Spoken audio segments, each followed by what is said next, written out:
and it is August 27th. This is our Rochester. I'm Abby Fridmann. And I'm Dan Schrack. We've got two full hours to get through. So let's run down what we have brewing for you this Wednesday. All right, so texts aren't always what they seem. This morning, Deb Marcello from Happier at Home will join us with advice on how to protect seniors from potential scam messages and what we need to watch for before hitting reply. Good advice coming your way. Then from a brand new graduating class to an all-new program. This morning we're taking a closer look at how the Golisano Institute is making some big moves in education and how you can enroll before the upcoming deadline. And then later we're keeping our back-to-school countdown going. This morning we're packing lunch boxes. A Wegmans nutritionist will join us to show simple tips for building balanced meals that kids will actually want to eat. I just want them to bring all of the snacks. Bring all snacks I'm pretty today. hungry too. Do you think they're going to bring any tea? That would be nice. If you're watching Wegmans, we need peppermint tea. We're out. Ridiculous. Please. Before all of that, we do need to get a check of the forecast because some much needed rain has headed our way. It's here. Mark McLean joins us now with more. Hey, Mark, rainy days and Mondays. Yeah. Always get us down. Well, this will be the Wednesday, this will be the too. positive. Ooh, right, what happened here? Things are going right already. Okay. Oh my God, we were just talking about this. We went from this beautiful view to the whatever just happened. But hey, the wham cam, you know what you see out there? You see these drops on the camera lens. That was from some of that rain that just passed through the area. We've got 55 for you. Officially, we're rain-free now near Rochester, but we do have a couple of showers that we can still show you. One out towards Churchville, Riga area, very light out that direction, and another that's filled in a little bit more nicely. This is out towards Newark, Phelps, Geneva. This is going to be a little bit of a soaker out this direction, a solid quarter to a third of an inch of rain underneath that one. But the futurecast shows that we become dry this afternoon, get the sunshine going. Tonight looks pretty good for us. And watch this, another opportunity for area-wide rain, some thunder showers also heading through tomorrow afternoon and tomorrow evening. I think that this one is going to end up being an everywhere deal, whereas most of the rain over the last 8 weeks has been very spotty across town. So that'll be a nice thing to see. But the planning forecast, mid-60s, some sunny breaks, near 70 at 4 o'clock. It's going to be a mild afternoon, and it's going to cool off heading towards the holiday weekend. But I'm going to show you something that might boost your spirit a little bit for the holiday weekend coming up in just a few minutes. We need that. Yeah, a little bit. Do we here, have right? to wait for a couple of minutes? Can you give us a hint? Well, I can be the positive, bright, shining light that you guys need today. Well, where were you for like the past 3 hours? Because you started this misery train. That was dark, Mark. He's gone. All right, McLean, that's good. Oh my God. That's good. Looks like we got the sage in the studio. Let's go off the top now, Abigail. Start with things that have piqued our interest. Yeah, so I'll kick things off today. You know how everyone is kind of saving money right now? Maybe you're unsubscribing from unnecessary streaming services, you're packing your lunch instead of buying it, or maybe you're putting those home improvement projects on the back burner so you can have a little extra padding in your savings account. A lot of us pumping the brakes on that spending. So I can't help but wonder why this brand is putting out a new product. Luxury bag maker Louis Vuitton is expanding their product lineup with a pretty big announcement. They are entering the cosmetic industry. Yep, coming to a store near you. You can buy this Louis Vuitton lipstick, lip balm, and eyeshadow. The line is called La Beaute and comes in a very stylish packaging, which you can see right there. So the products were actually tested earlier this year. Customers ultimately were impressed. They say the products are nice, but everybody kind of had the same sentiment. It's a little too pricey. How much? I'm going to tell you how much. One lipstick is going to cost you $160. Woof. Even Lindsay Lohan reportedly tried the product and said it's simply too pricey. To put it into perspective here, the most expensive lipstick that I found at Ulta.com was $50. You could buy 3 of those for the price of one single lipstick. And have change. And have change. And keep in mind, it wears off. I've had to put on lipstick 3 times this morning. Lipstick. It's gone right now. You're eating it. You're essentially eating it all day. So these products go on sale starting on Friday. Apparently, it's a refillable product, which is kind of neat. There's at least that. You get to keep the tube. You get to go get it refilled. But I really can't imagine that it is that much money. Yes, are you kidding me right now? No, it's fine. You have it. He brought me peppermint tea. We'll get to that in a second. But Mark McLean is actually a little bright ball of sunshine. Thanks, Mark. Now I feel bad for being mad. Anyways, can you scroll back up on this? It's I lost wild. my spot. It's I'm wild. so sorry. Yeah, just up a little bit more. We have comments. Yes, we do. So keep in mind, you could buy a bunch of really, really expensive lipsticks for the same price. Or groceries for a family of 4. Yeah.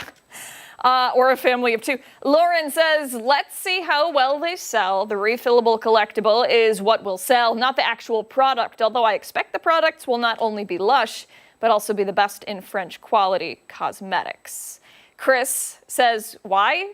Because they can. The vessels are collectibles, but at those prices, I would hope they would include a pro artist application.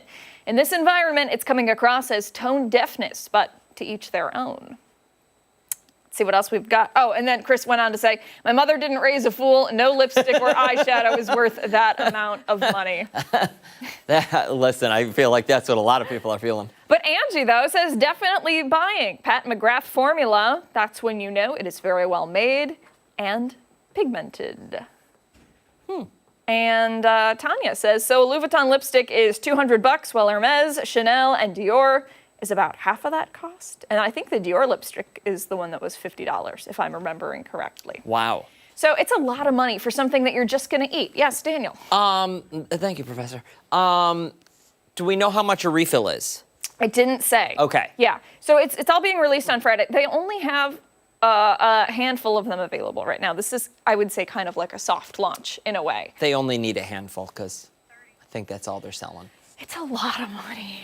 That's a lot of money to... You think about like the cost of a handbag, right? Like a couple $100, yeah. Right? Maybe more than that, which I always buy mine not for that much money.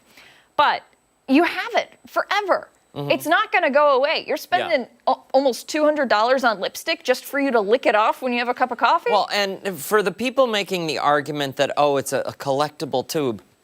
Who's collecting the tubes? You collect tubes? No judgment, but that's a little weird. But yeah. And it expires too. It's not like one of those things where Do they like, really? Yeah, makeup expires after a period of time. So like you use it and it gets nasty. So if you don't use the lipstick regularly, it's gonna get gross. If you're like, oh, I'll save it forever. What? No. Okay, so here's what I think a lot of people are going to next year. This is what you're gonna see. Okay. You're going to see a bunch of those lipstick tubes, those collectible tubes, for sale online on social media, Facebook Marketplace and stuff. And people are going to be sticking their, I don't know, their Maybelline in there. Yeah. They are. Yeah. They are. Probably not wrong. And, we walk around with the packaging. Who cares about labels like that? Thumbs down from me. Me too. Ridiculous. I'm on board. All right, let's move along to mine. For my off the top, I want to talk about Cracker Barrel. Nothing controversial here. The restaurant changed this morning, reversing course. By now, you probably know the company recently announced a logo change. It wasn't radical, just simplified text. No hidden agenda, no conspiracy. But we've reached a point where even a font feels like a fight. The backlash exploded, and now the company is retreating. That reaction, I think, says more about us than them. We treated a font change like it was a moral crisis while ignoring the issues that actually threaten our daily lives.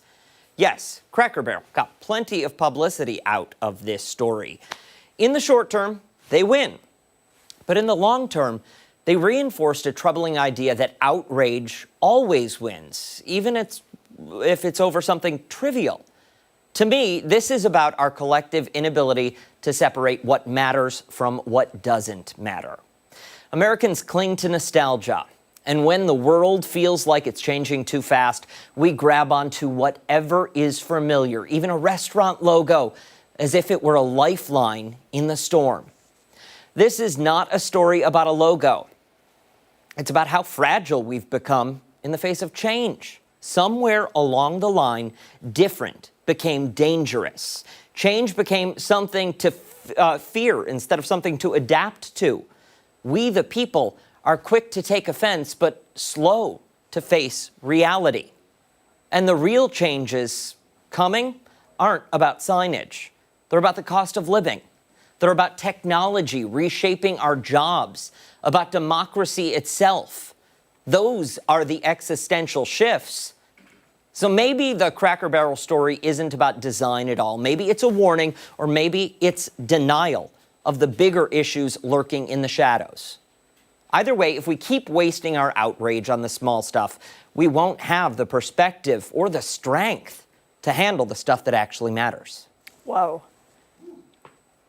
Am I wrong? You're not. No, you're not. Absolutely not. I'm not going to lie. I thought this was going to go in a much different direction. I was expecting yelling. I'm not going to lie. But that was beautifully said. The yelling, it takes too much energy. I just don't understand why we get upset about everything. And I feel like we get upset about the wrong things so many times. We are wrong when it comes to what we get upset about. Yeah. Yeah.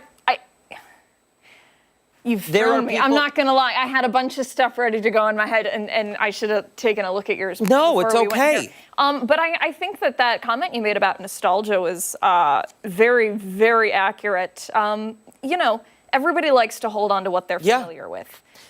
Even if it's a restaurant logo. Yes. The most recent thing I was trying to come up with something to compare this to, and the most recent thing I could think of was late 2019, early 2020.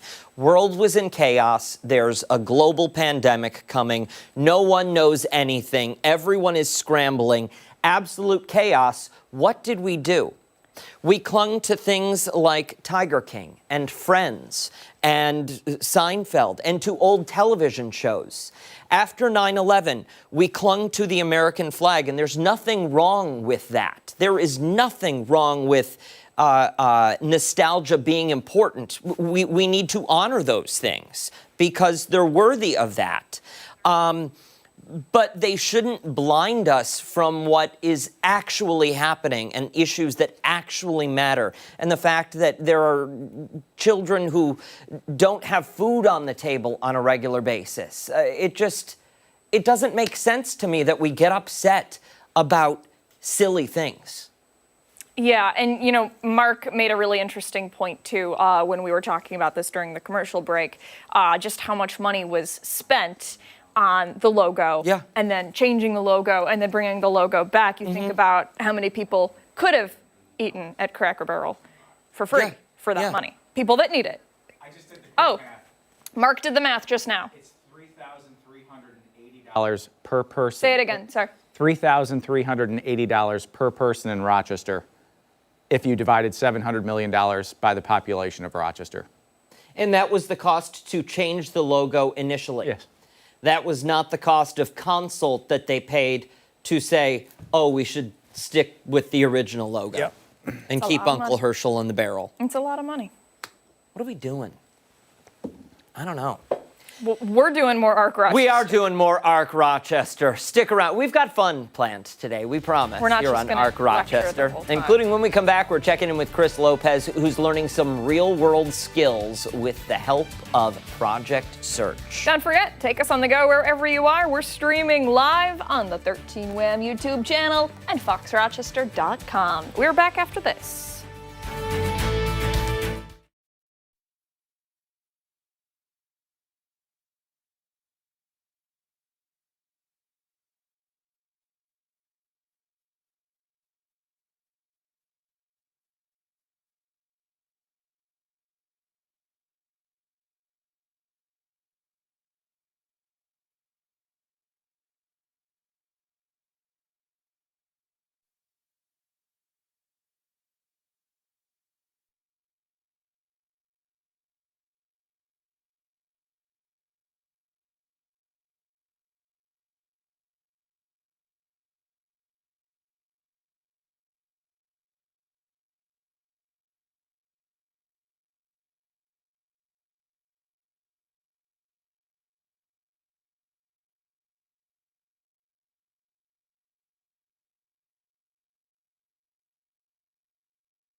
It's that time of year again. Kids of all ages are heading back to school. But for some seniors, the classroom is going to look a little different this year. It is. Forget the whiteboards, PowerPoints, and notebooks. Their lessons are happening at Wegmans. Chris Lopez is live at the Wegmans on Highland Drive to show us how this unique curriculum is giving students a hands-on experience in the real world.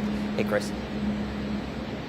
Hey, good morning, guys. Yeah, that classroom environment could look like you are in a refrigerator like we're at right now. The partnership between BOCES, Wegmans, and then Monroe One has formed Project Search, and I am with two graduates of Project Search, Josue and Tyler. We are back in your guys' neck of the woods. You work some pizza and subs. You work a lot back here where it's really cold out, by the way. Your guys' experience with this program, what was it like? It was great. They just got me in like 4 years ago, and I really like this Wegmans company. And what's so great about the program? When you were day one in class, what kind of kept you going? Because it's a long program. I learned it was 10 months. Oh yeah, so I mean everybody along the way, the teachers, my friends, my counselor, they kept me motivated whenever I was going through hard times. Okay. So it's good to surround yourself with people who can help push you rather than surround yourself with negativity, so that can help you keep pushing. The program is great. I can't complain because I was able to get a job here, And what's it like being out here on the floor? Once you guys are live, day one, you guys are interacting with customers. I can't imagine that's incredibly easy every single day.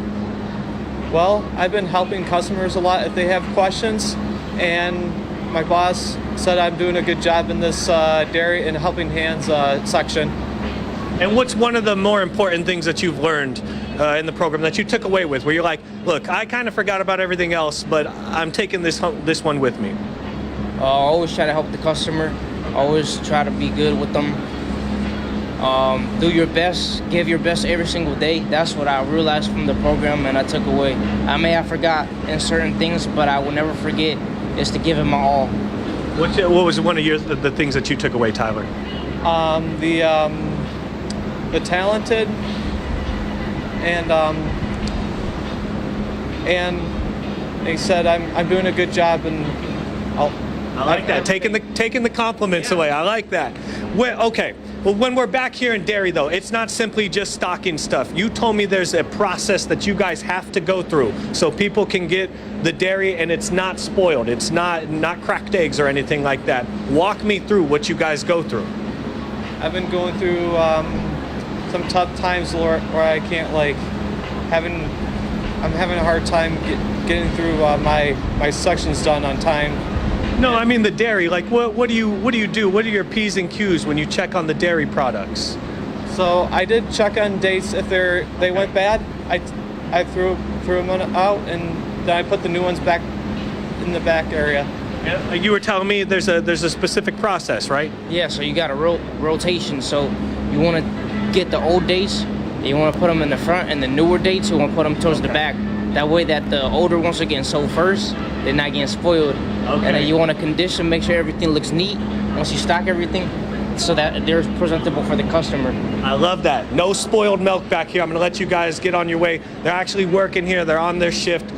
I'm here with Nick, service manager at Wegmans. Yeah. Seeing kids like that, Josue especially, happy to be here, happy to unload the dairy, make sure everything is checked. What is it like to see those kids do this? Well, I think it's really rewarding to see that culture that Project Search builds, and partnering with Wegmans to see it in real life. And you mentioned Josue and Tyler talking about their product rotation, making sure the product is merchandised well and available for our customers is really a great sight to see and hear from Josue and Tyler, and it's something that we strive for every day. And to see that live out in real time is just super gratifying and rewarding. And it's not easy to get hired here at Wegmans at all. What do you think that says about Wegmans, that they're hiring this caliber here to do everything? Well, I think, again, going back to the beginning of those ingredients of who we are, making sure that we're keeping those high standards and identifying those folks who really want to make a difference and affect change for the good. and partnering with Project Search and BOCES is just a fantastic partnership that we have, and we see it day in and day out with folks like Tanner and Tyler and Josue every day. So it's truly a pleasure. You excited for the new crop? That's the old crop. I can't wait. Bring it on. We're really excited for next week, and we've got some folks here who can put them under their wings and have a great start to the new school year. Thank you so much. Coming up next, we're going to be talking about where the program is going, as well as some other programs that Project Search has going on right now. So stay tuned for that. That'll probably be around 8:40. Love this. Good for these kids. Yeah. I'll tell you what. I love when we get to feature, the people that are going to be paving the way for the future. Absolutely, Yeah. absolutely. Inspiring. Hey, don't go anywhere, because when Arc Rochester returns this morning, it's weather trivia. Mark will be here coming up after this.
Welcome back. Mark is joining us now with a look at the rain and the mild temperatures, along with weather trivia, and a quick shout out to Mark too.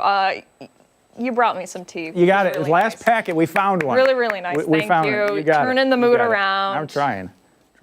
Sorry for making I don't think I you brought the grumpier. energy up when I came in this morning. You didn't. We tried, and you were depressed. Listen, we all have day, and the weather has not helped. No, it doesn't. Not It has. really. But we can. I guess so. We can go down a new avenue on weather trivia today and Okay. test out this one. Okay, so if you don't like the weather, or don't like the rain in particular, you may have this condition. Check this out. This is the weather trivia for today. There's a phobia for everything. That's okay. It's the tea. It's the tea. It is. See, it's not the peppermint tea. Good. It's killing you. I know. This is horrible. No. It's not even delicious. No, Oh, it no. is bad tea. I don't like that one. Okay. Keep going, Mark. We've had rain for 4 straight days in Western New York. If you don't like rain or have a fear of the rain, then you may suffer from this condition. A fear of the rain. Is it rainophobia, Ooh, cumulophobia, Fear the ambrophobia, or virgophobia? Virgophobia is looking up. Okay. I think we have or a fear the fear of of that, Virgos. or a fear of Virgos. Well, what? Ambrophobia. That's a I don't know. Cumulophobia. That makes me think of like cumulus clouds. Yeah. But rainophobia, that's not it. There's no way, because you think of the other phobias out there, and they're not. Yeah. That's interesting, right? I think cumulophobia might be it. Well, we'll definitely have the answer coming up. Rain comes from cumulus clouds. Rain correct? can fall from cumulus clouds, yes. Can or what? More typically, it would be a larger cloud structure. Like Okay. Nimbostratus, cumulonimbus, something like that. Okay, so But it can, probably it can. not. I don't Interesting, right? It's interesting. because we've been doing the weather trivia, so I'm looking at different questions and say, well, we've done that, we've done that, we've done that, we've done that. Let's have some fun with something else. Yeah. So, there. Listen, if you think you know the answer, weigh in. Yeah. He'll give Mark's it to us. got it on his Yeah. social media. 4 straight days of it. 4 straight days of rain this summer. That's the longest stretch that we've had in quite some time. The problem is not the frequency. The problem is the volume, right? It was just 6 100ths on Sunday, about a 1/4 inch on Monday. Some spots have done better than this, east of Rochester. This wasn't an everybody rainfall, but we'll take whatever falls. This is the New York State Mesonet. We have this data that comes in through all these independent weather sites, and you can see the rain stretches from Oswego at about a 1/4 inch. Wolcott did a little bit more than a 1/2 inch. Clifton Springs got a nice little downpour over the last couple of hours, 4/10 of an inch there, and back to the west, that site at Brockport, 1/1600ths of an inch. But look at Batavia, York, there's zeros, South Bristol, 0. So again, it wasn't an everybody rainfall. A lot of what's falling is now down into the Finger Lakes, down towards Romulus and Fayette, Geneva area. And another shower there near Wheatland is drifting towards Avon. What's left of that will give you just enough sprinkles to wet down the ground. No big deal there. But it's a weak trough of low pressure that's going to sweep everything out of here today. We'll get back to some dry weather this afternoon, get back to a little bit of sunshine in the forecast. And watch this. This is a much better chance for rain. This is a cold front that's going to be moving through tomorrow afternoon. This is going to give us some area-wide showers, some localized thunder as it goes by, and a much better chance. If your lawn is as brown as mine is, you'll invite every drop that falls. 55 degrees, west wind at 7 out there, and slowly starting to dry things out in the forecast. We'll be in the mid-60s at noon today, near 70 for the high temperature. It's going to feel more like September again. Low 50s overnight, partly cloudy with some patchy fog. And you're wondering about Labor Day, of course, and back to school, and September's on the screen, and I'll just keep quiet. But mid-60s on Friday, showers in the morning. The weekend weather, though, Saturday, Sunday, Monday, starts to dry out nicely. So if you have outdoor plans, in particular for Sunday and Monday, look very pleasant right now. Looks good. It does. This time of year gives me all kinds of feelings. I'm a summer lover, Me too. and when it goes and I have to take the plants inside, I have to fight to do it. Yes, it's a fight. A knife in Yeah, the heart. it is. It's going to come back, though, and we do get 4 full seasons here. There's a lot of places that don't get 4 full seasons, so it is nice to see the change. And I don't know, if you had summer for an entire year, would you get sick of it? No. I don't know, because I've never had that experience. I've never lived for a whole year in a place that doesn't get snow or anything like that. I don't know if I would get tired of it or not. I don't, because sometimes it's nice to see a little snow at Christmas. Sometimes, it's nice to see the leaves change. What do we get? Go Cool, visit. cold, frigid in summer? Yeah. Real hot. Yeah, We really I feel don't like get a that's spring what we here. get. Our spring is like 3 minutes long. Yeah. It starts in the middle of May and it ends in the middle of June. Yeah. I mean, And fall we've does linger. Fall does linger. Yeah, we've experienced lots of falls, though, where winter starts in real November. early. Yeah, we can get hit in November. There's Yeah. no doubt about that. Yep. But All right. Okay, well, the good news is we've decided collectively that we're going to turn this train around. We did. We are going to be a positive bunch, and a bunch that at least looks like we want to be here. We do want to be here. We do want to be here. cheers. Hey, don't go anywhere. We've got a lot more to come here on ARC Rochester. We're back after this. I think we've got fun on the other side of the break, too.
Wednesday morning. Thanks so much for sticking with Yeah. us here on Arc Rochester.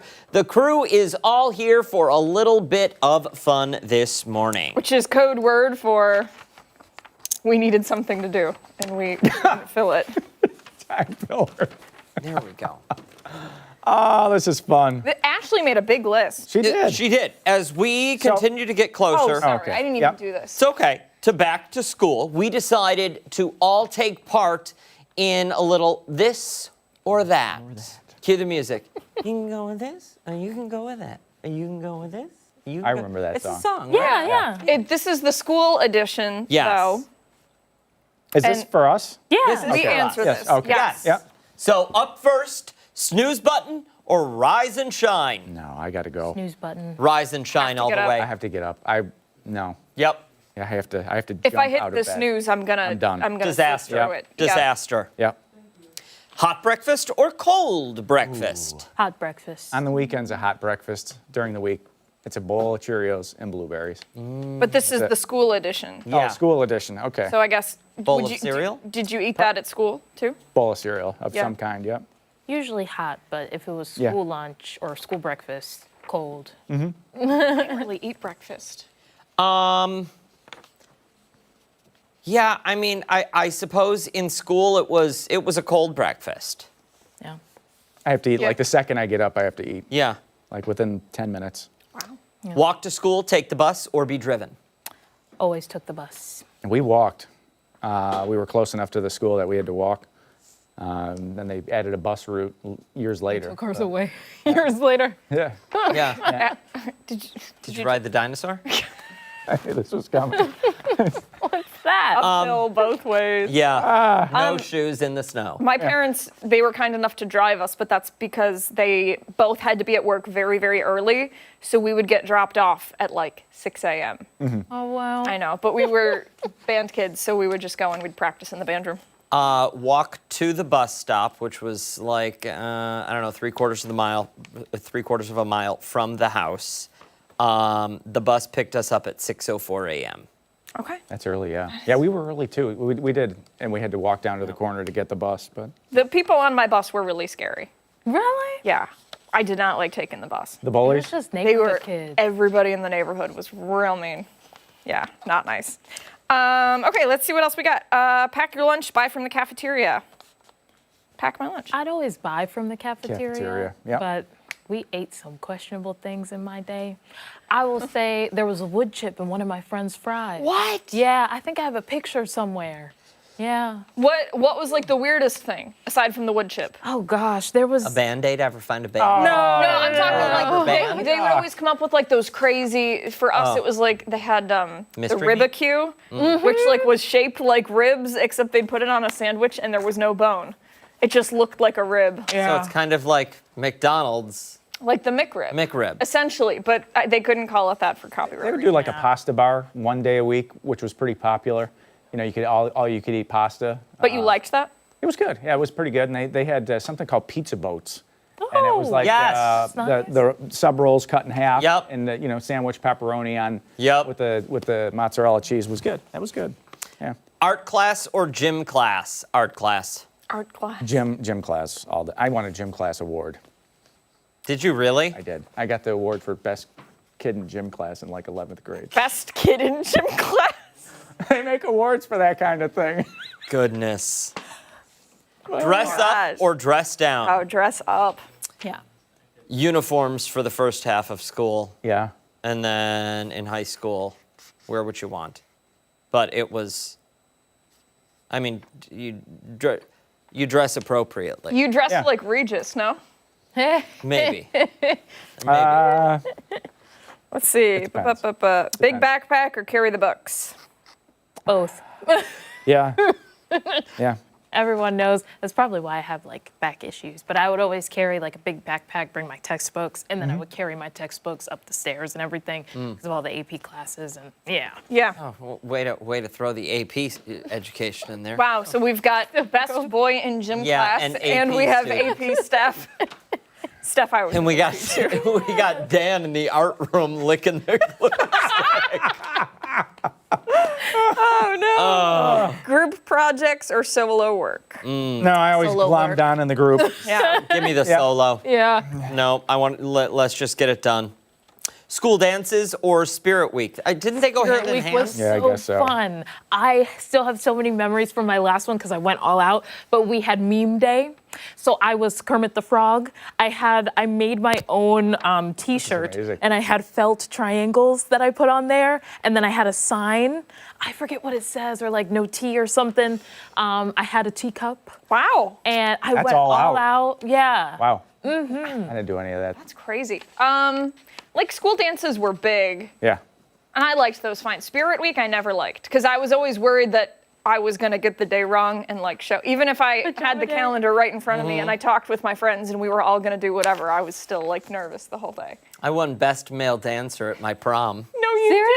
didn't. Oh my God, are you serious? What? Best boy in gym class, best male dancer. Oh my You gotta put it on the gosh. bookshelf. Math or science? Yes. Ooh. Yes. Science. Science for sure. I took a forensics in the media class Wow. when I In was high a senior. Wow. Yeah. That's wild. It was really cool. It's just like a fun, thing that you could take Yeah. to fill your day, and that was really neat.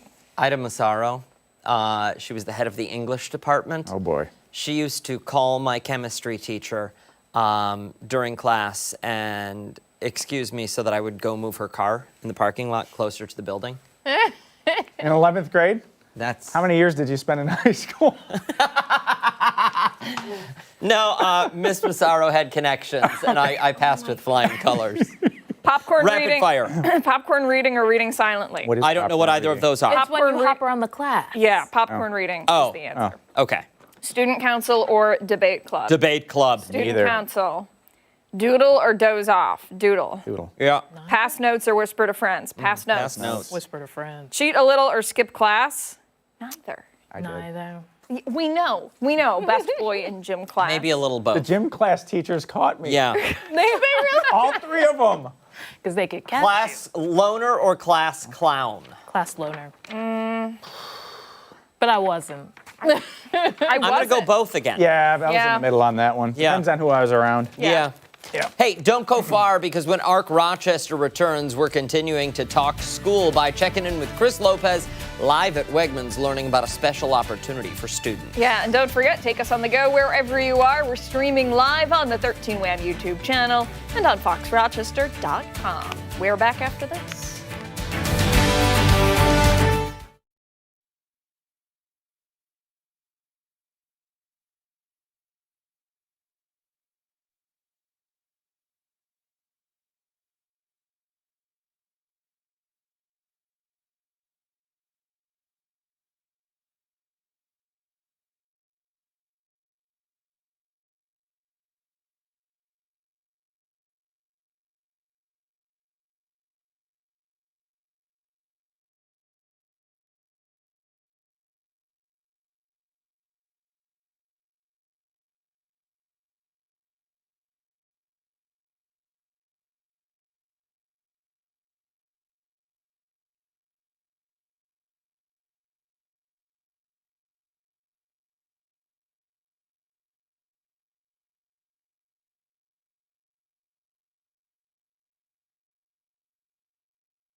season is here once again, but for a few local seniors, textbooks are out this year and Wegmans time cards are in. Yeah, it's a program called Project Search. It gives students hands-on work experience. Chris Lopez is live at Wegmans this morning. They are putting him to work, and he's getting an inside look at all they're doing. Chris, what's going on? Hey, what's up, guys? That partnership between Project Search is with Monroe One BOCES, and I'm here with Shannon and Wendy. Shannon, you are with Monroe One BOCES, and Wendy, you are with Project Search. We're going to get to you in as well as that. So we got a great partnership going on. Absolutely. How can schools get involved? How can districts get involved in this? Because this is a great program that really gives kids hands-on experience and then really just sends them out there. Absolutely. So for districts to get involved, they actually work through their referral process. So if they have students who they think are interested in participating in something like Project Search, then they can reach out to us. They also work through our admissions department. And those districts will identify those kids pretty early on, looking for what's that best opportunity that that student has to be successful moving into the world of work. And what do you think is so special about this program that you want other districts to know about this? You know, I think it's an amazing partnership with Wegmans, that first and foremost, right? And then I think it's an opportunity for students to really develop skills that set them up for success. So the nice thing about the partnership with Wegmans is kids really learn about those work skills that they need. It's not necessarily about working at Wegmans, although that's great, and we have tons of kids who do, but it's really important for kids to develop those skills to be able to move on into any job that they want to participate in. And you guys have other programs either on the horizon and going on right now. We do. So we have a whole range, continuum of transition programs. So Project Search is just one. We have a program at the U of R. We have programs at the Strong Museum. We have a couple other programs sort of embedded within other school districts around the area. So very similar, working on different work skills, different work experiences, but just way different experiences from Strong Museum as an example to students who might be participating in our tour program at U of R. And do you have anything in the future on the horizon that you would like people to know about? Nothing new coming up, but more about really engaging kids in what we have currently. And Wendy, you're the teacher. Yes. Where do you see this program going in the future? Oh, I just hope that it grows, and I hope that students come to us, students that aren't aware of the program come to us, and that they really grow and show success like we have with our previous students. And what's one of your favorite teaching moments with these kids? Something that you can reflect on, like, okay, that was great. I would love to do that again. I think just getting them hired. I think that whole process of applying for a job, interviewing, and then getting the job is like no other. And it's their first job usually in, a big business. So then I think for them, that's a huge moment for them, that they realize this is real, this is reality, this could be my reality. Do you think that other programs around the country will start to kind of form like this? Because there are trades, if you will, that send kids out, hands-on learning, but do you think things like this, really specifics, Wegmans or at U of R, do you think more programs like this are going to grow? I think so. I mean, Project Search is a national program, but I think they're continually adding new different sites, different experiences. So there's hospital experiences. Wegmans, I think, is one of the very few retail opportunities that we have. Pretty much most of the other opportunities are working in hospitals or those types of settings. So again, just highlighting that partnership with Wegmans. And one last question towards you, Wendy. Teaching kids the soft skills. A lot of kids learn the hard skills, the math, the science, and some of that's forgotten. But the soft skills, problem solving, critical thinking, why do you think that's so important for these kids to learn? I think because it underpins everything where you work, like the communication, time management, all of that. You have to do it every day. So you may learn the hard skills and that can carry you through for a job, but then all those soft skills can help you grow and also help you move on from different jobs into different positions that you're interested in. Is there a link or a social media that anyone can learn about this? Yep, absolutely. So if you go to monroe.edu, that's our website. There's a transition part on the website. We're also doing a huge transition fair on October 23rd. So if people want to go to the website and take a look at that, lots of partnerships regionally and information to share with families and students. And we'll be there as well. Okay. And then we're going to have information on our website, Fox Rochester 13 WHAM, so you can learn more about this program as well. I'm going to send it back to you guys in studio for now. So cool to see these young people doing it. Yeah. And they're playing it off really cool. Like, not only are they working their job, but they're doing it on camera. Yeah. And they're doing a good job, too. Clutch. Yeah. Hey, when ARC Rochester returns, we're getting some advice on how to protect our loved ones from text scam. Yeah, more on that coming up after this.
.50 this morning. We live in a digital world that's constantly changing, and scammers are only getting smarter, which makes it tough for older adults to stay on top of the latest text scams. Yeah, this morning we're breaking down some of the most common digital scams, the warning signs to watch out for, and simple steps seniors can take to protect themselves. For more, we're joined now by Deb Marcello from Happier at Home. Deb, great to see you. Great to see you both, too.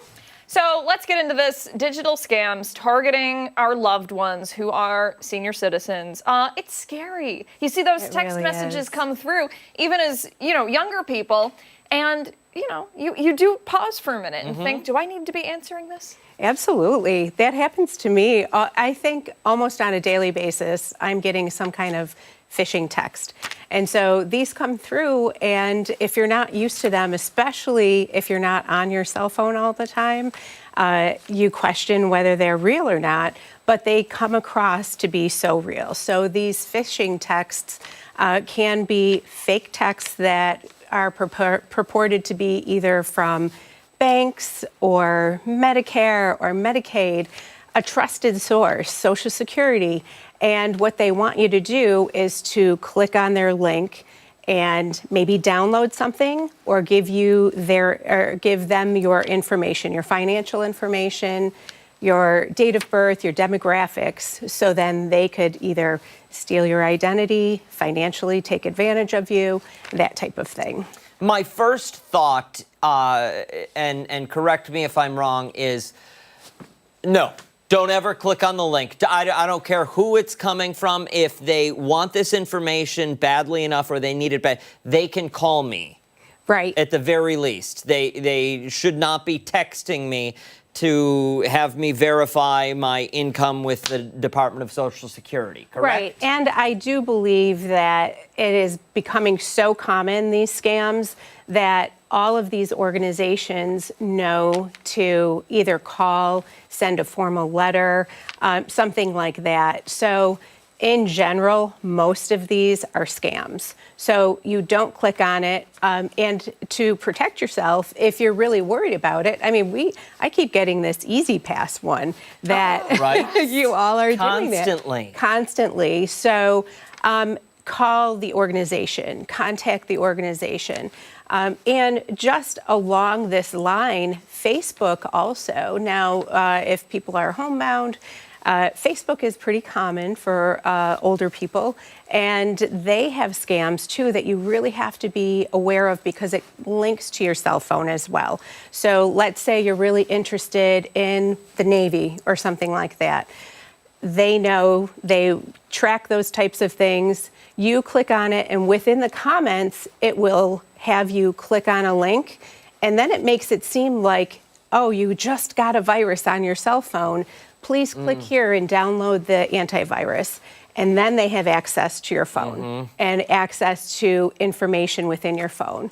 So making sure that you're not downloading things when you get a link that says, and it's usually an urgent link, do this immediately, your phone has been compromised, don't listen to it, close it. Just do not click on those links. Don't download any foreign software to your cell phone. We just had a graphic up talking about some of the other scams that we're seeing, one of them being romance scams. And we've had members of law enforcement come in for Crime Stoppers to talk a little bit about that, but I want to hear it from your perspective. So on Facebook also, you may be getting friend requests from fake profiles, and especially when people are lonely, if they start instant messaging you through Facebook, those romance scams are trying to draw you in. They send you pictures perhaps of someone fake or someone else on that they stole their identity of, and they end up asking, they get your confidence and they ask for your financial information. They ask for you to send them money, that type of thing as well. And I want to point out one of the warning signs that no matter where the communication is coming from, grammar counts. Poor grammar is one of the dead giveaways, Deb. I know we're out of time, but if people want to learn more, where can they go? Where can they get in touch with you? We'll have this blog posted on our website at happieratHome.com. Terrific. Excellent. Yeah, great to see you guys. Deb, likewise. Thank you so much. Time right now is 8:55. Much more to get to this morning on ARC Rochester. We're back right after this.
Much more to get to this morning on ARC Rochester as we continue into the 9 o'clock hour. Stephannie Joseph will break down some of our top political stories. Yeah, she joins us now from the live desk with a preview. Hey, Steph. Hey there, guys. Good morning. In today's Political Pulse, we're following new developments after President Trump said he fired a Federal Reserve governor. I speak to an expert about why it's unclear if Trump can remove Lisa Cook and what legal steps she can take to fight back. That's coming up in our 9 o'clock hour. ARC Rochester returns after this.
Specifically.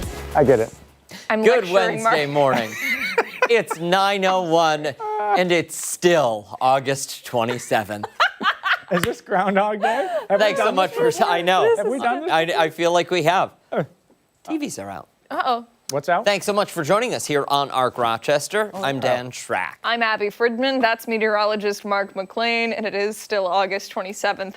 Another look at the forecast on this Wednesday, and we're doing weather trivia too. Yeah, weather trivia, and it's a different take on weather trivia today. So there's a phobia for everything, right? There's a phobia for spiders. In weather, there's phobias too. So that's our theme for weather trivia today, and it's about the rain. So there's actually some folks that really don't like the rain. And here's the trivia question. We've had rain for 4 straight days now in Western New York. If you don't like rain or have a fear of rain, then you may suffer from this condition. Is it rainophobia, cumulophobia, ombraphobia, or virgophobia? Okay, so I'm actually thinking it is virgophobia. It's D. Tell us why. I don't know. When I just saw it this last go around, it was like, no, it's virgophobia, Dan. Let's So see what that's what everybody's I'm going saying. with. Looks like we've got lots of C's out there. Barbara says B. And any more of those on the old Facebook? Another Janet says C. When in doubt, choose C. That's the old adage, Sure right? is. What is C? C is ombraphobia.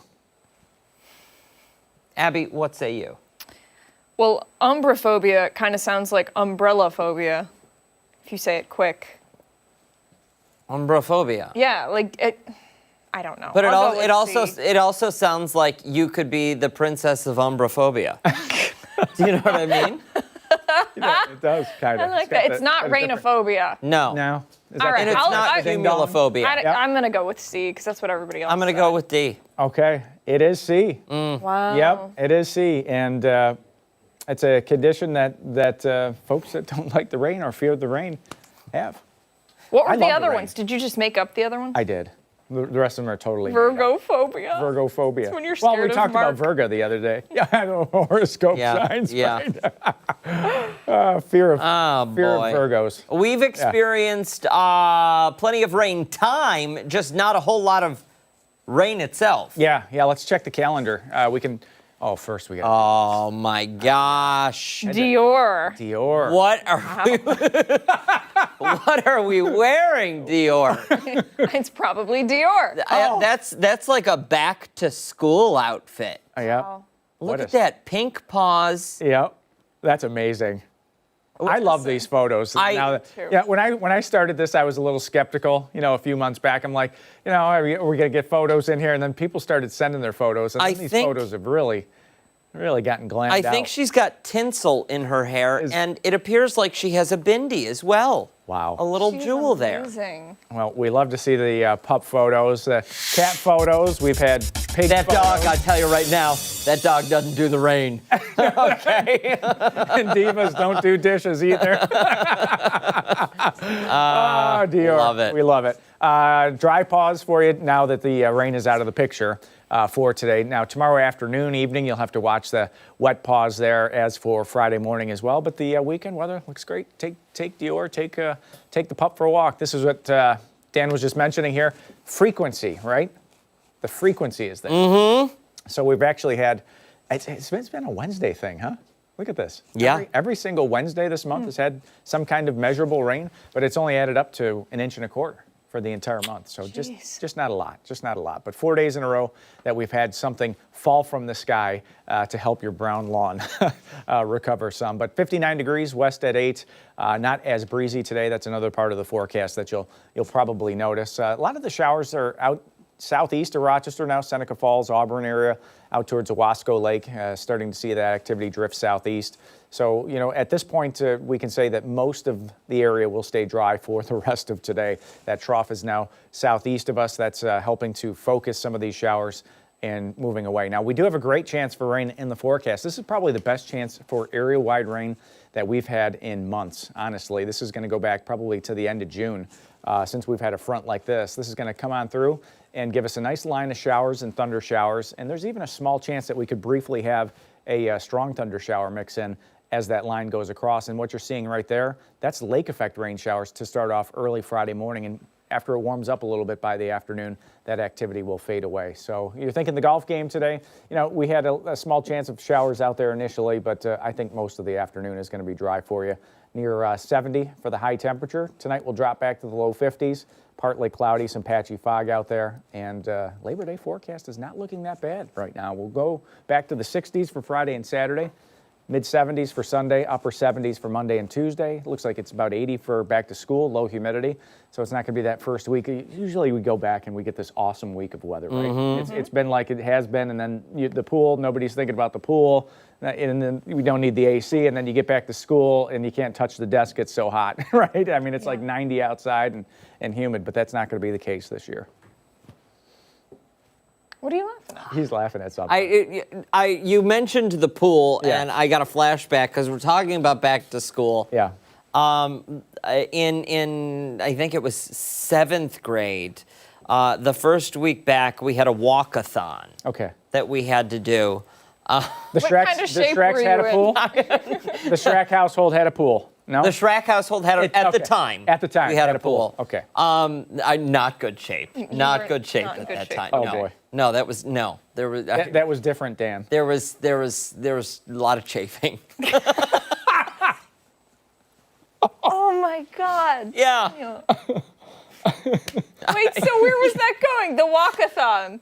I don't know, the walkathon. I remember getting out of school that day, like finally going home and thinking, I just want this to end. I want to go in the pool. Like, why do we have to do this education thing?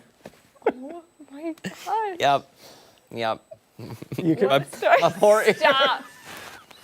my gosh. Was that the year you ate the whole cheesecake? No, please. no. That was ninth grade. I didn't need that visual. I didn't need that visual. Either one of those visuals. Stick around. A lot more to come here on ARC Rochester, including when we come back. We're learning more about Golisano Institute's brand new certificate program. Back on track. Take us on the go wherever you are. We're streaming live right now on the 13 WHAM YouTube channel and foxrochester.com.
After 9 this morning, the Golisano Institute for Business and Entrepreneurship recently celebrated a big milestone, the very first graduating class. Yeah, now the Institute is launching a new one-year AI and business program while also accepting applications for new students. For more on these programs and how you can enroll, we're joined now by Ian Mortimer, president of Golisano Institute. Thanks so much for coming in. We appreciate it. So good to be here again. Absolutely. So first and foremost, congratulations. Thank you. First graduating class. How many students was it? 23, so a relatively small cohort compared to where we are now, but it was very special. I mean, these were like our children that joined us 2 years ago, and they left the nest, and they're doing really well. And so it was pretty awesome.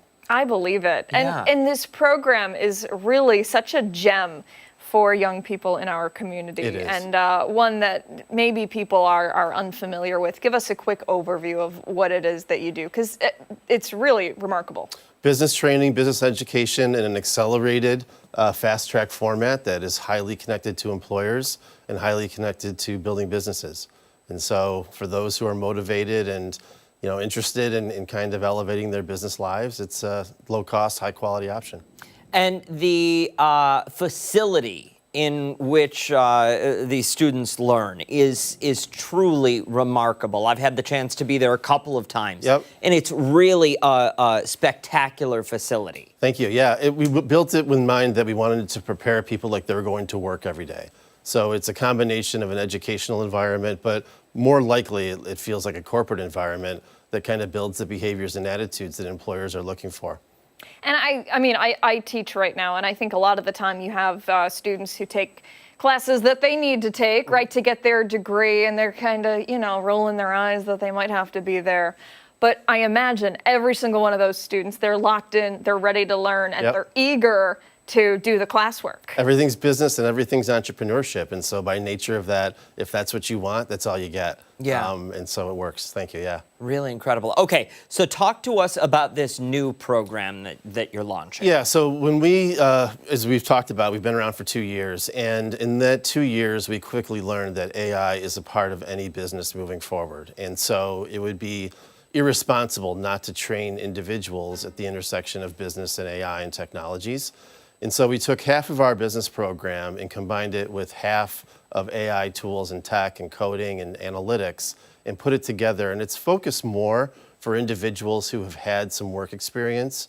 Right now, we're talking with a lot of nonprofits and employers that are actually going to sponsor someone to go through the program because they need in-house expertise to make these changes in terms of their workflows or how they think about growth and really scaling. And so it is for high school students, but more appropriately, it's for those who have been out in the work world for 2 or 3 years. And I imagine that this one-on-one attention or very close relationships makes such a difference for these soon-to-be entrepreneurs. It absolutely true. And the thing about technology particularly is that technology has always been a people project reality. Whether, back in the 2000s, the internet, the most successful companies had people leading change. And AI is no different. You need the soft skills, you need leadership skills to go into your organization and kind of understand the landscape of what you're trying to achieve, understand the tech, and then implement it, but changing workflows, changing systems, changing mindsets. And that's what AI is forcing us to do. For this year-long program, what does the curriculum, the course look like? How many days a week are we talking? It's Monday, Tuesday, Thursday, Friday from 8:45 to 1. So there is a commitment in time of half days, for that time frame for the first 6 months. The last 6 months, individuals work in a real case study about how to solve a business problem using artificial intelligence.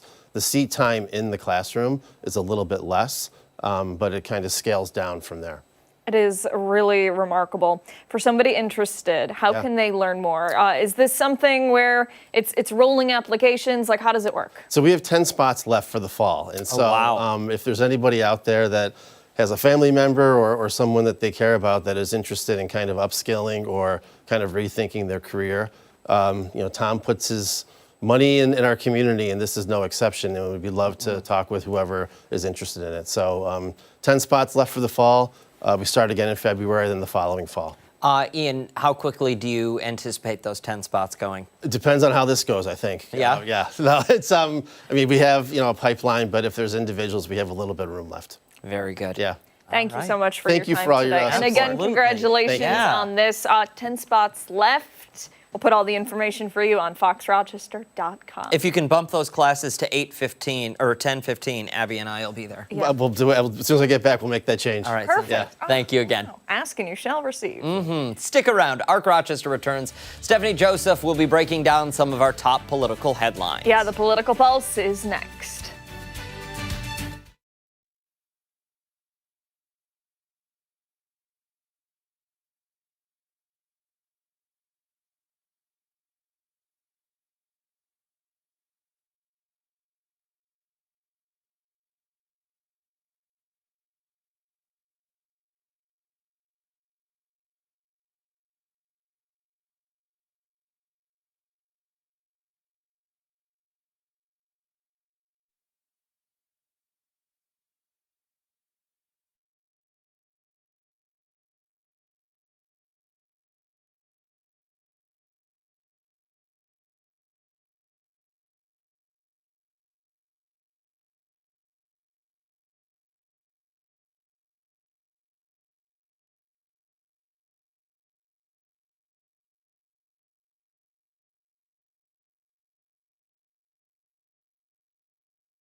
It's time for a political pulse check here on ARC Rochester. Federal Reserve Governor Lisa Cook now plans to sue after the president said that he fired her.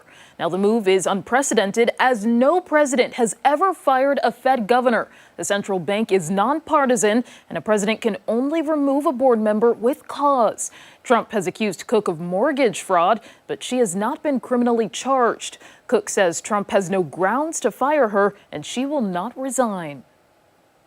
No, she seems to have had an infraction, and she can't have an infraction, and especially that infraction, because she's in charge of, if you think about it, mortgages, and we need people that are 100% above board, and it doesn't seem like she was. Now, for more on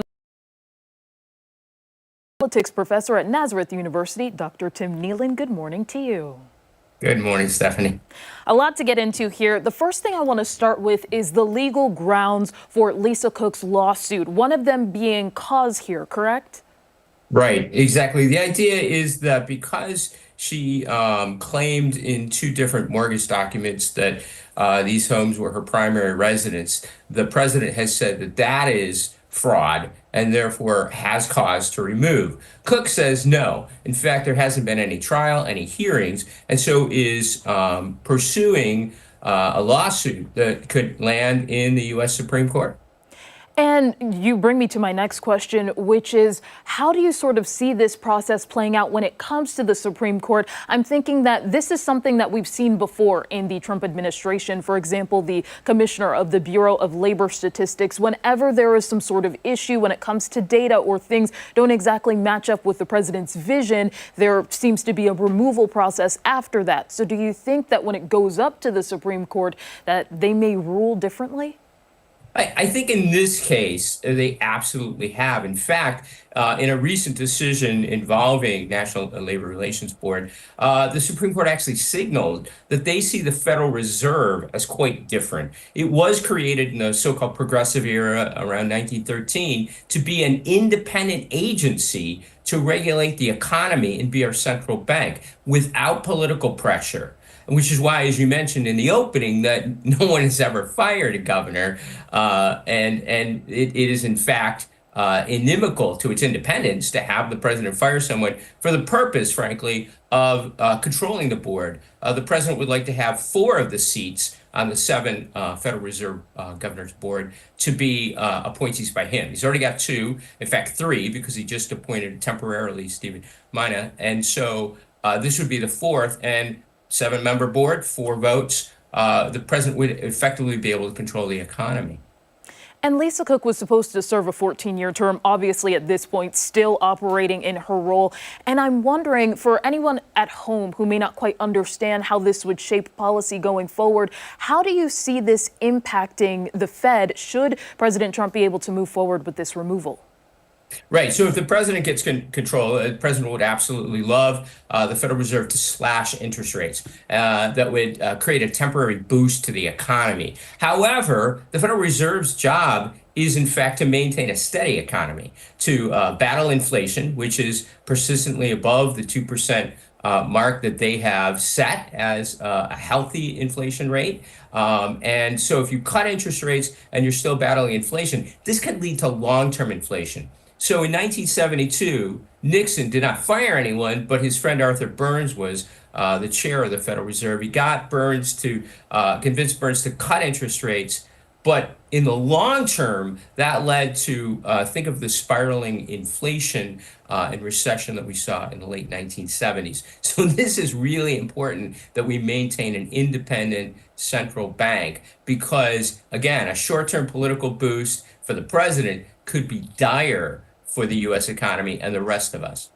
And I'm so glad that you brought up that point because obviously this isn't the first time that we've seen a president at odds with the central bank, with the Fed, for example. Obviously, there have been other cases, but what's so different about this one specifically is that there's a firing attached to it. Right, exactly. This is not political influence. This is outright, I'm going to fire you and replace you with someone who will perhaps see the world through my lens or in some other way that I can influence. So this is rather dramatic. Trump had before this time period been criticizing Powell, who ironically was elevated to chair of the Federal Reserve by Trump because Powell was not cutting interest rates. And however, it's interesting, the comments that he was making about Powell were making people on Wall Street nervous because, again, they want long-term steady gains. They do not want the economy to whiplash back and forth based upon the whims of a political figure. I kind of want to look into the future a little bit, potential next steps. Again, should this removal move forward? Specifically, Trump has said that he has some people in mind, specifically for Lisa Cook's role. Who would be a candidate that he's either thinking of or that might be ideal for this role? Well, if we just look back recently, right? So the Council of Economic Advisors to the president has appointed a member of that is a Trump loyalist who has helped Trump craft their economic policy. This is exactly the kind of person that Trump would like to see on the Federal Reserve for, a 14-year term. I mean, the president would then be able to dominate the Federal Reserve policies, for a decade or more going forward. So this is exactly the kind of thing. And again, these individuals may have a certain vision, but they're not going to be independent. And their decision making will effectively, change the U.S. economy. And by that, I have to say the U.S. economy is so significant to the global economy, it could reshape the global economy, which of course could boomerang on the U.S. as well. So again, we have created, as the American people, an independent agency for a purpose, and it's worked quite well, except for a few times when there was political influence, for the U.S. economy, and it would be a shame to see it lose its independence now. And one more thing that I want to get into really quickly as we're running low on time is the process that sort of goes through for making sure that Fed governor gets appointed. So we know that Trump may nominate someone, but then it goes through the Senate process, correct? Right, exactly. So that has to be approved. But right now, of course, as we know, the President of the United States is a significant influence in Congress right now and has been able to get Congress to go along with their ideas. Some senators have balked at this attempt to influence the Federal Reserve, so perhaps there would be a political backlash. So, for example, Stephen Minnitt is appointed to complete a term, would then have to go before Congress to start a new term. And so that would be the process. The president can make, if you will, kind of like these appointments to finish a term temporarily, but then they have to be approved by the Congress. All right, Professor Tim Nealon, thank you so much for joining me again this morning. Really appreciate it. It's absolutely. And be sure to stay with ARC Rochester for your top political headlines. We're back after this.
Good Wednesday morning. Thanks so much for sticking with us here on ARC Rochester. It's time to head into the kitchen this morning for We've Got the Funk, Spatchcock Funk. Yeah. Okay, so this morning they are showing us how to mix up a perfect barbecue side dish. You never want to get in on with that. No, right. Spatchcock Funk, ready to help you become the champion of your next cookout, because today we're making Gladiator Mac Salad.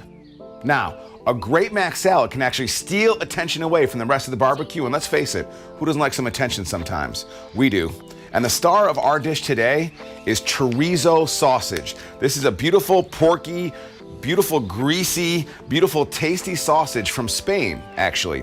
And it adds a different type of flavor, a little bit of spice, but not heat spice, just a beautiful blend of spice. We get ours from Epicuse in downtown Syracuse because they have the freshest and dopest international products, different flavors that go in their mail, and they always give you good advice too on what you want to add to things. So this is the key ingredient and the star of this killer macaroni salad.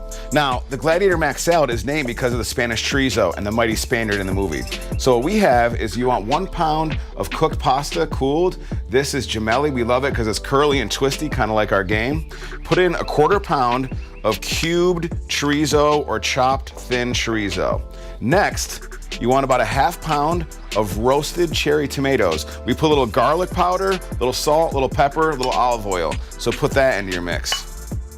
After that, we're using 4, but anywhere between 3 and 5 chopped hard-boiled eggs, because a little more protein gets us stronger. We have a 1/4 cup of chopped fresh basil. This gives it a little bit of a sweetness to combat all of that awesome sharpness. Now, the best supporting actor of this dish are coarsely chopped cheese curds. And we love them, being from New York State. The best thing about cheese curds, you know if they're good, is when they squeak when you eat them. That's why they're called squeakers. They're ready. So put a 1/4 pound of coarsely chopped cheese curds into your salad. Then we're gonna add in a 1/4 cup to a 1/3 cup, depending on how wet you like it. We like a little wet, mayonnaise. Once we've got the mayonnaise in there, we got 2 teaspoons of lemon juice. Provides a little tartness to what we're doing here. You're gonna stir it up before we start flavoring it. While we're stirring it, I'll tell you a story about the power of macaroni salad, particularly this Gladiator Mac Salad. We were at a party once and everybody had to bring a dish to pass. So the dish I brought to pass was a Mac Salad. And we got to meet some people I hadn't met before, didn't really get to know them at all. But talking, it was a nice little time. So a week goes by and I'm at a bar talking to some people, and this girl comes up to me and she's like, "Hey, I met you. You're the guy that made the Mac Salad." And you're like, "Yeah." Now, if the Mac Salad is the most memorable thing you did, you're making a good Mac Salad. Then add some salt and pepper to taste. This is gonna have a lot of salt in it naturally. Pepper, we like pepper, so we're gonna get some of that in here. Pinch of salt, a whole turn or 70 of pepper. Give it one more spin. And now, you're gonna beat everybody in the arena, because what you got is the new star of the fight, the party, the show, Gladiator Mac Salad.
Welcome back. All right, we've been talking about back to school now for a couple days. Kids are getting ready to go back to the classroom. Parents probably trying to figure out what in the world they're going to put inside the lunch boxes. Yeah, this morning, though, fear not. We're joined by Wegmans nutritionist Kirby Bransford to go over some simple tips for packing a well-balanced meal that, hey, kids will actually like.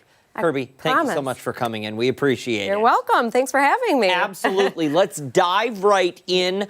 You brought some staples with you that we should have to put in that lunchbox because we need brain food when we're at school. We do. That's the whole idea, right? And we know that when caregivers or parents are putting these lunches together, they want it to be affordable, they want it to be kid-friendly, this will be all of those things, but they also want it to be nutritious. So it's a lot of ways to think about that, but we really think about building a balanced meal. And the simplest way to do that is to really think about food groups. So a balanced meal should include 3 or more food groups and making sure at least one of those is a fruit or a veggie. When you do that, it actually helps you to get all of the mix of nutrients that kids need for growth and development, to pay attention at school without having to overthink it and to micromanage those nutrients. And when you look at it, you kind of think about, I've got my fruits and veggies, I've got some grains and trying to make about half of those whole grains, dairy, protein. Those are the food groups that you can mix and match both for lunches and for snacks, because snacks is a great time to get those food groups too. Absolutely. All right, so let's talk about, I mean, I don't want to say the main course, but you know, the main thing to put in the lunchbox for me, it was usually a peanut butter and jelly. Always a sandwich, or right? a yogurt that was high in protein. Yeah, absolutely. So a couple of thoughts there. A lot of parents, they hear the whole refrain of, what can I have besides a sandwich, Mom? So we do know that we want to do sandwiches kind of out the gate. That's the main dish, like you said. So when you're putting the sandwich together, you want to think about maybe doing a whole wheat bread.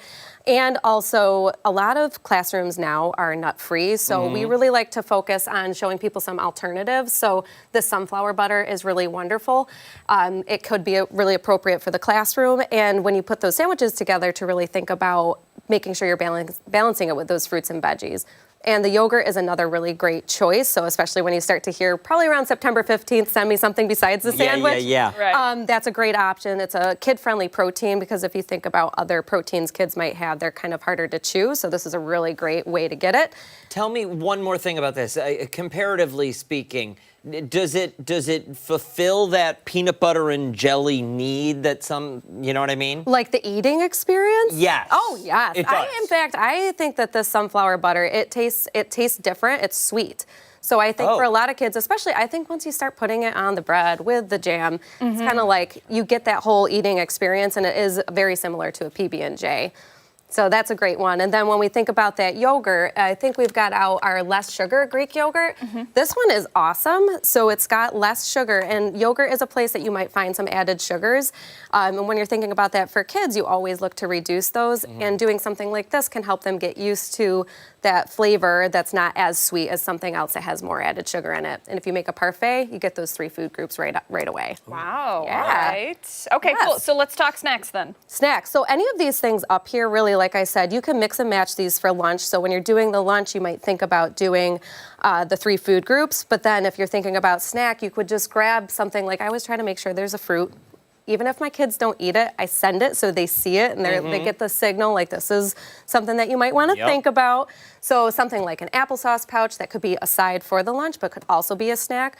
But again, that snack time is a great time to get other food groups. So you might start thinking about whole grain snacks like these gluten-free brown rice crackers, or these really cute little roasted red pepper cups. Those are really great with veggies. And all of these things are great for adults too. So as you're seeing this, why wouldn't we all eat like this? Absolutely. Yeah, absolutely. And speaking of snacks, I just want to point out this is kind of like a snack box, but it's a lunch box. So there is something about when I tell my kids, are you hungry for lunch? No. What about snack? Yes. I don't know what that is, but somehow if you call it a snack, it's somehow a little bit more approachable. So snack boxes are a lot of fun. I did kind of like a game day theme here because we're going into football season. Yeah. So this could be leftovers from your game day spread, or you could just pack it for fun to stick with that theme. So if you do a whole grain tortilla chip, that's our sweet potato tortilla chips. These are our prosciutto and mozzarella roll-ups. Those are really great. That could be also some leftover cheese and crackers. And then don't forget your fruits and veggies. Again, getting that balance with those food groups. salsa in this little container, guacamole, both of those count towards your fruits and veggies, and then carrots. So you can have so much fun with that. Yeah, Love absolutely. that. Yeah. What's in the Ziploc here? Oh my quickly? goodness. So this is a popcorn trail mix, and I was making it last night. My kids are like, "Who's that for?" I'm like, "I'll make you some later, buddy." So, oh my gosh. Popcorn is a whole grain. It's great to add to the side or to have as a snack. I like to have some left over if we do family movie night, and then I'll make little trail mixes at it. So you do, this one's popcorn, some pistachios, and some dried fruit. So this is just another way to use up some of those leftovers and turn it into a really balanced lunch or snack idea.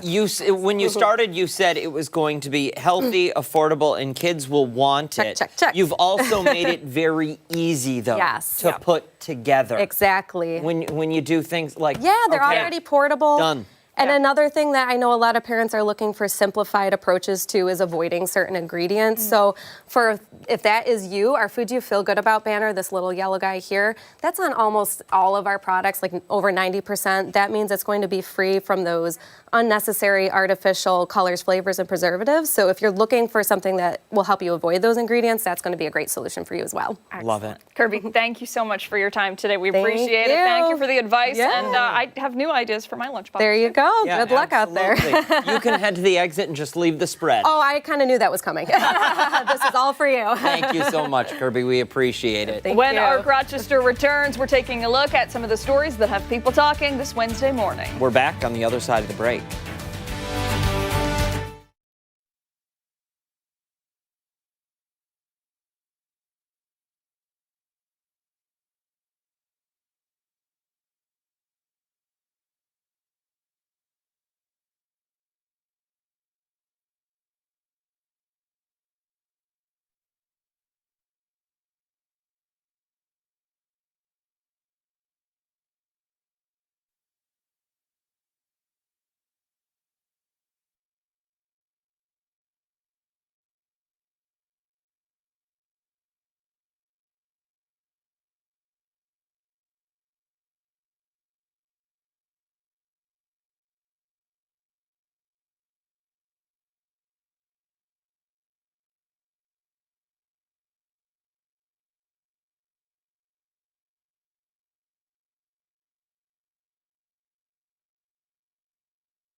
All right, it's time to see what is trending, and we're starting with a new survey that has Gen Zers saying, gotta go, for a few different reasons. Oh, gosh. Okay. Studies found 83% of Gen Z employees have workplace bathroom anxiety and have seriously considered quitting their jobs over it. I have the hiccups. I'm sorry. The study found that 1 in 12 Gen Zers have thought about quitting their jobs after a single, okay, well, I mean, if it's a humiliating bathroom moment, then maybe? Okay. Another 20% said they would rather quit than talk to a manager about a bathroom issue at all. Why are we talking to the managers? Discussing bathroom issues?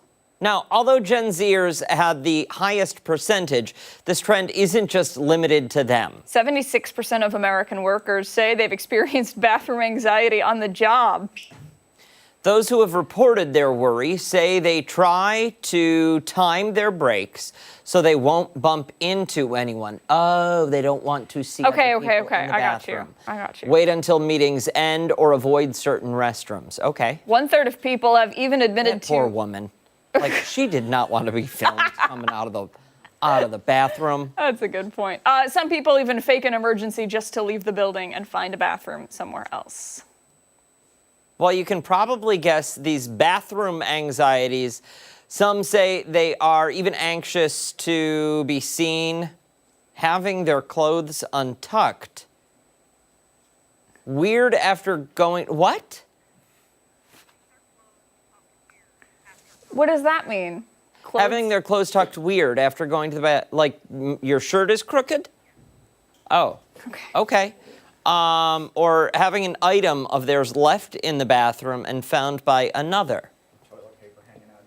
Okay. Toilet Thanks, paper Mark. hanging out of your Those who mouth. struggle with these bathroom anxieties say it should become part of business practice to address it and ensure employees feel safe. Mark just went over and started to open all of the products that Wegmans As loudly as Just- you possibly could. Just FYI. It's going to be okay. Yeah. That's all I have to say about it. Listen, no, it's Mother Nature.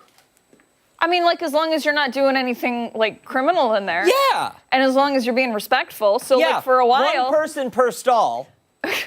And you. I think we're okay.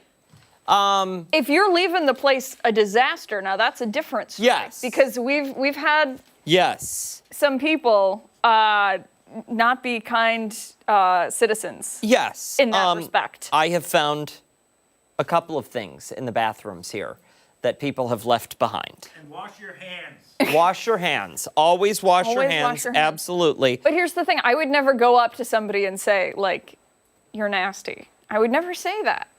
No. Faking an emergency. I'm just going back through this because, like, this is you should not, Gen Zers, you should not have Don't worry. anxiety. Do you know how many times a day Dan looks at me and says, I have to pee? It's at least 10. It is. At least 10. You know how many bathroom breaks we get? Like 2. Mm-hmm. That's it. Okay, we'll move along.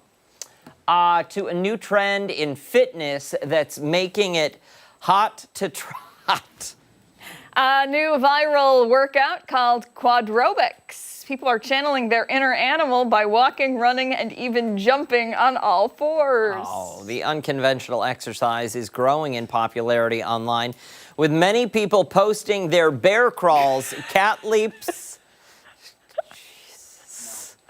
and horse trots, all to get lean. One influencer, who chooses to remain anonymous, which is weird because they're an influencer, started posting herself doing quadrobics, wearing a furry mask and a tail. Okay, I'm just gonna say that video of that's impressive.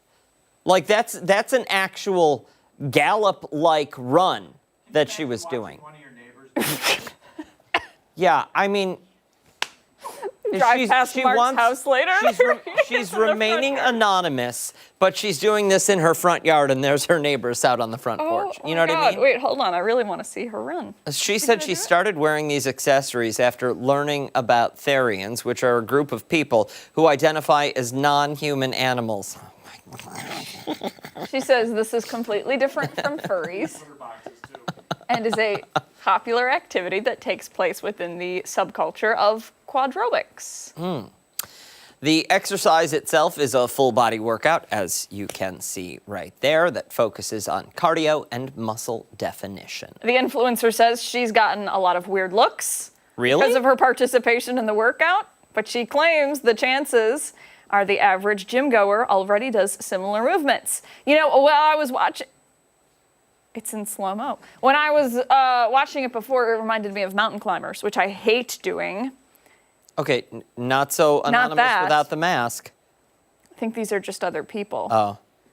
Oh. Some pros of the exercise: you don't need any equipment or a membership, and it trains your body's endurance. What are you saying? Or dignity. Or dignity. You know what I see this as? I see this as hardcore parkour. Hardcore parkour. Like it's From The Office? It's like we're going for a trend here, and give it 10 years. I would give it 3 years, and it will be one of those things that people look back at, and like, you're doing parkour. Do you remember planking? Yeah. How people would plank on everything? Uh-huh. I was so into that, and like, just ridiculous. embarrassing. I have You have planking pictures? on my old digital camera from high school. Moving on now, we want to... Don't make that face, Rory. Do you want to hold a world record? Well, there's a list of unclaimed ones that you might have a chance at claiming. Yeah, Guinness World Records is celebrating its 70th anniversary today, and they're doing so by inviting people to try their hand at some extraordinary feats. According to the editor-in-chief, a list of records are up for the taking and looking to be claimed by the next generation of record breakers. So here's the list that Guinness released. Most whoopee cushions sat on in 1 minute. Fastest time to blow a stamp, 10 meters. The furthest distance bottle flip. Fastest 400-meter sack race. The fastest time to ascend the height of Everest by bicycle. And one that we are going to attempt right here live on air. Most high fives in 30 seconds. Okay, we have to be more than 2.5 feet apart. Okay. Our hands must travel back to our face after each palm-to-palm contact. Okay. The current records, and how long do we have? 30 seconds. I'll time you. Okay, so let's stand. Okay. 2 feet put your chair in front of you like this, just I was about to say, yes. so that we're guaranteed. So when they look back for the record, Okay. and this is But they need to come back yes, to our face. But we want to hit center here. Yep. Just one hand. You don't have to do Oh. two. Just one. Okay, so we're doing that. Ready? Yep, just like that. Okay. Wait. Hold on. Do you think it would be more efficient if you used that hand? Yes. And a cross? Yes. Yes. Physics. Yes. Okay. Are we being timed though? Literally? I'll time you. Ready? Okay. 3, 2, 1, go.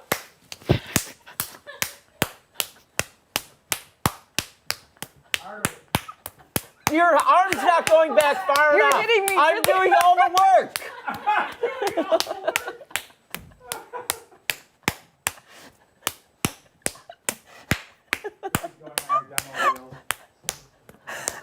None of these are counting. That really hurt my hand. My hand is raw. And it's over. That really hurt. Oh my God. Can we get some ice out here? It was 60? 60? I don't know if half of those counted. No. I just kind of went numb after a while. My hand is turning so red. That was insane. Stick Mark around. is just eating. We have. There's more to this show today.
need to stop eating because we have a show. Oh. What? This guy, I'll tell you what. There's a lot of food over there. There is a lot of food over there. It's like middle of the afternoon for us. You know, sure. How much time do we have, Ashley? Oh, well, we have a new intern. We do. Yay! Clementine. Clementine, come on. Come on over. This is the embarrassing Come on over. moment. Sorry, we have to do this. Here, sit down real here. quick. Yep. We've got like 50 seconds. Yep, sit down. Thanks for being here, Clementine. Yep, Clementine, where do you go to school? Tell the nice people. I go to Oswego. Yay, Oswego, right. schools. And you're going to be doing social media for us, correct? Yeah, Awesome. Yes. Love it. How You know what nervous that are you means? right now? I hope so. We hope so too. That is fair. We're happy to have you on the team. I'm happy to be here. Excellent. Hey, that does it for us here on Arc Rochester. Make sure to wake up with us again tomorrow morning, starting at 4:57. We're on 13 Wham Right. ABC. Much more coming up later today for 13 Wham News at midday. See ya. Bye.